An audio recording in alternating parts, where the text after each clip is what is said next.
बस शांति से। जिस स्थिति में मनुष्य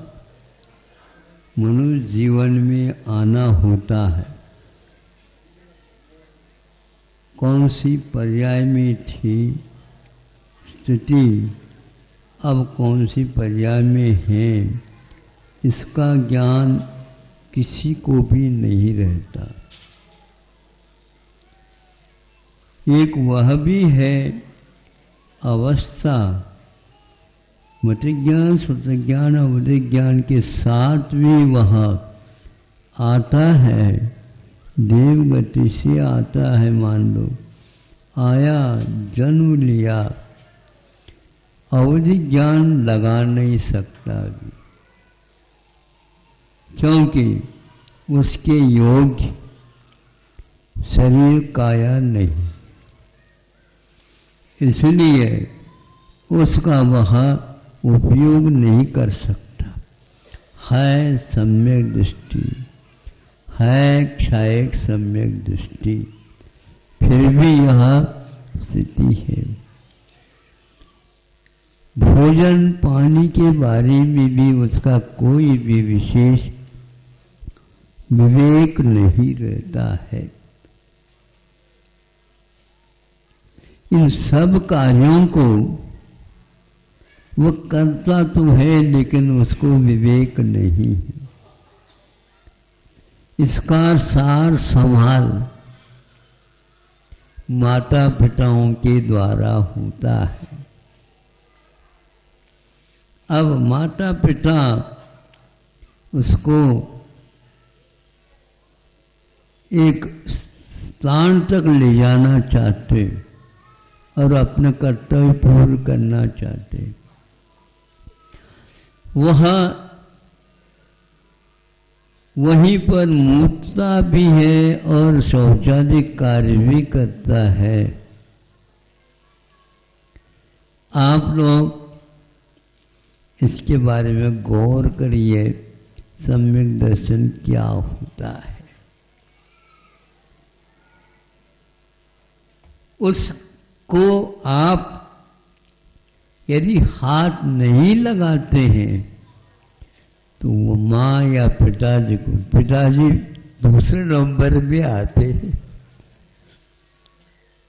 वो इस कार्य को प्रथमता नहीं दे पाते, क्योंकि उसकी संरचना ही ऐसी है।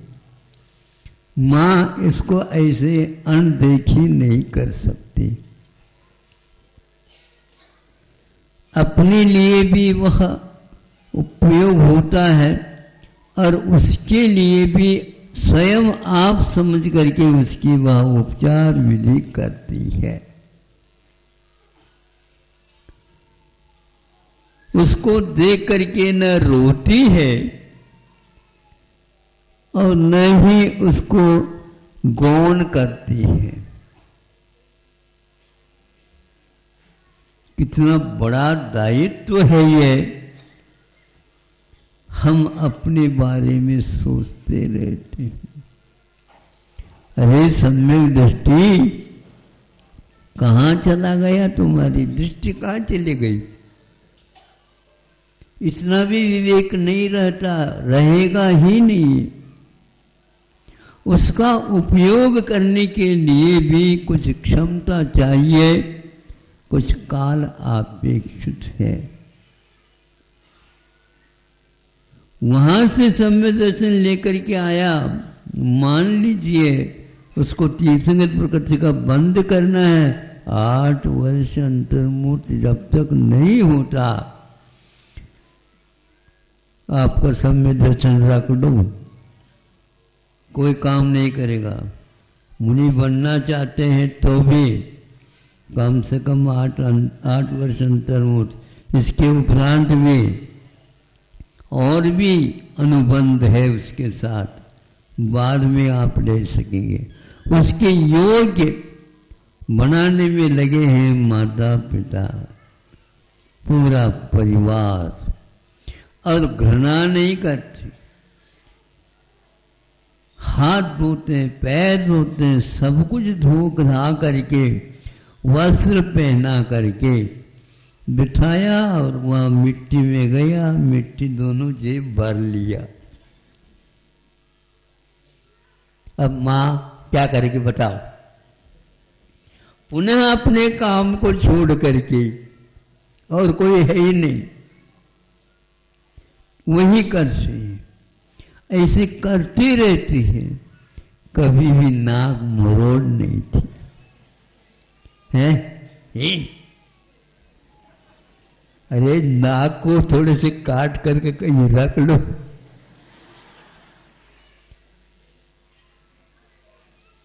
ये यहां पर सम्यक दर्शन, उपगूहन अंग, स्थिति करण अंग, वात्सल्य अंग, निर्वित चिकित्सा अंग आप स्वयं के लिए पाल रहे हो, उसके निमित्त से आपका ये कर्तव्य सामने आ जाता।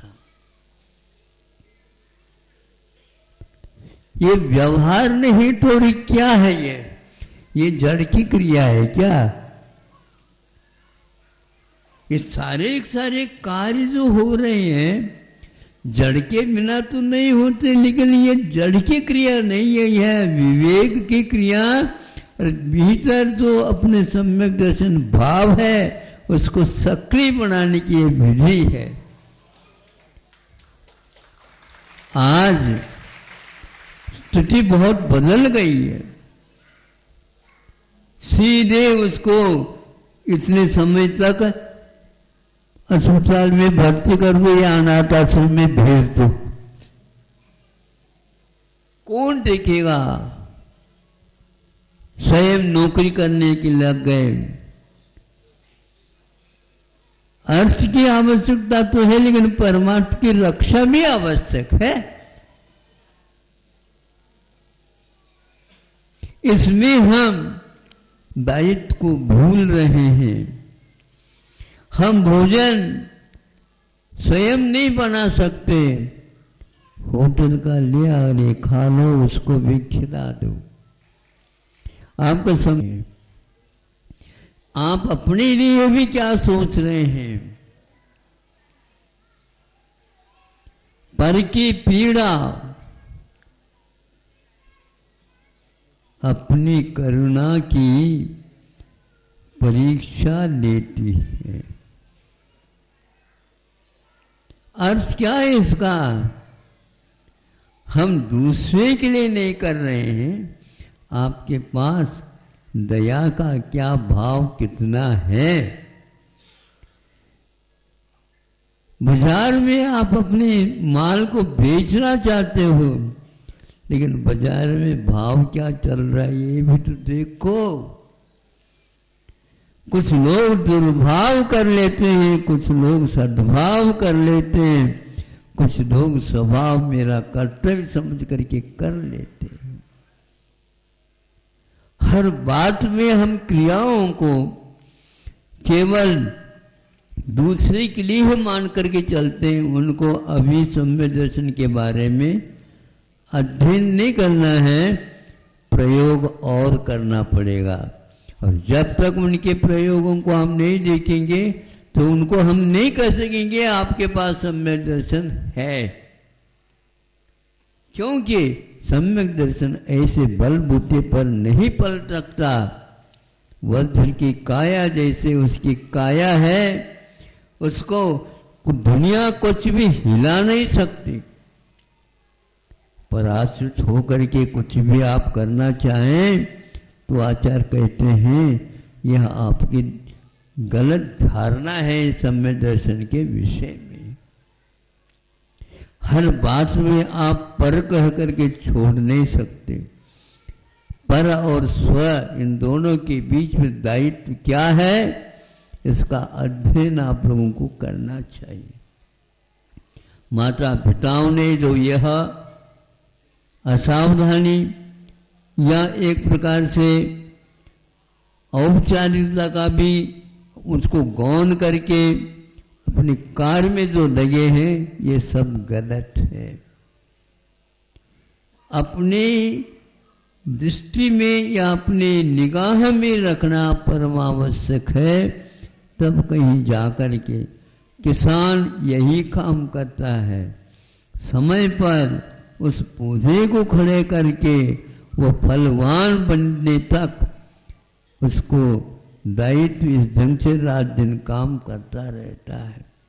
आप लोगों का भी कर्तव्य है, हमें बड़ा किसने बनाया, तो हमारा कर्तव्य क्या है।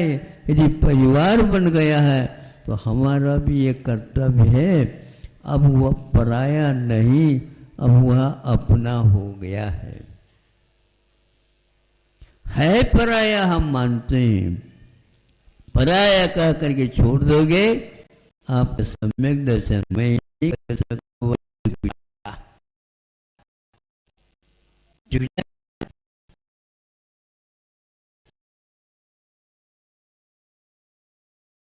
आप विचार कर लो।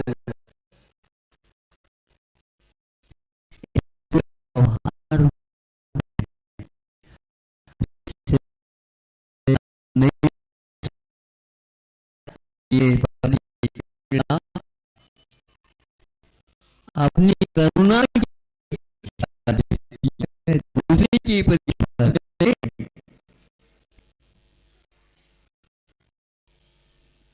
कक्षा के गुरु जी होते और सोचते हैं ये परीक्षा हमारी है, यदि परिणाम इस कक्षा का ठीक नहीं निकलेगा, कौन पढ़ाता है तुमको, यही पढ़ाया। अब आप स्वयं भी सोचो, हमारे गुरु जी उन्होंने तो पढ़ाया है, नाम उनका आ रहा है और हमें सोचना पड़ रहा है। उन्होंने भी ये कहा था कि तुम लगन के साथ, स्थिरता के साथ उसका पालन, लेकिन उससे भी ज्यादा वह देखता रहता है। कैसे देखता रहता है, हमने इसका चित्रण किया, यूं पढ़ रहे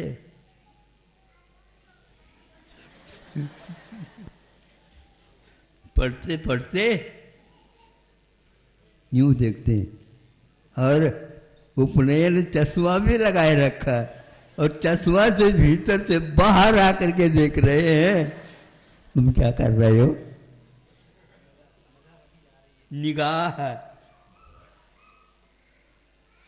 निगाह बहुत दृष्टि बहुत ही सशक्त है।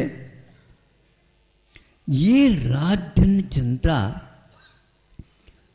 इसलिए जो दायित्व रखते हैं उनके लिए पूज्य बात स्वामी ने कहा है, परहित संपादनेक कार्यम आचार्य वर्याम प्रणिपति स्म। नमोस्तु करते हैं ऐसे आचार्य को जो परहित को ही अपना हित मान करके अपना कर्तव्य को करते हैं। उनके लिए दूसरा और कोई नहीं आता, विषय ही नहीं है उसका। आप इन सब बातों को सुन करके आज वर्तमान के अपनी परिस्थिति को भी तुलना के रूप में रख सकते हैं अपने सामने, क्या क्या अपने को करना है और हमारे लिए किसी ने किया है, उसके भी दूसरे ने किया है। यह प्रवाह कब तक का है, जब साक्षात तीर्थन करते उस तक का है। आज नहीं कर रहे कुछ, हर बात को इतिहास के साथ जोड़ करके चलो, इसका नाम है अपना इतिहास। अपने दायित्व के साथ उसको जोड़ करके चलिए। केवल सम्यक दर्शन कहने से सम्यक दर्शन नहीं, और सम्यक दर्शन के 8 अंग यदि पल गए फिर वो अगली कक्षा आए बिना नहीं रहेगी। इस दायित्व का निर्वहन करने के लिए आगे वह चला जाता है। किंतु रुकता नहीं। अंतिम 6 काल हैं, अंतिम काल तक वह पहुंच जाता है और काल को भी वह चुनौती देता है, मृत्युंजयी बनूंगा, अब मुझे कुछ करना नहीं। जो कुछ करना था प्रयोग के साथ चला है, जीवन के अंतिम क्षणों में वह उसको भी संभाल लेता है और उसमें भी एक प्रकार से स्व के लिए ही नहीं लेता, दूसरे के लिए भी यह कक्षा पार करना है, किसी भी प्रकार से उसे प्रमाद नहीं करता। बंधुओं, 8 अंगों को लेकर के आप अपने सम्यक दर्शन के बारे में सोचिएगा। समय आपका ज़्यादा हो जाएगा, 1 मिनट और है। इसमें क्या क्या कौन से अंग आ गए, इसमें अपने लिए 4 और पर के निमित्त से अपने को पूर्ति करना है। ये 8 अंगों का स्वरूप गुरु जी के मुख से हमने सुना था। किताब तो बहुत पढ़ी जाती है, लिखी भी जा सकती है, वो इतनी महत्वपूर्ण नहीं है जितनी महत्वपूर्ण इसलिए उपकरणों के लिए गुरु वेनम एक शब्द दिया है, वो बहुत भारी है। अब धीरे धीरे मालूम पड़ रहा है वो बहुत भारी है, लेकिन फिर भी हम आभारी हैं, हम आभारी। अहिंसा परमो धर्म।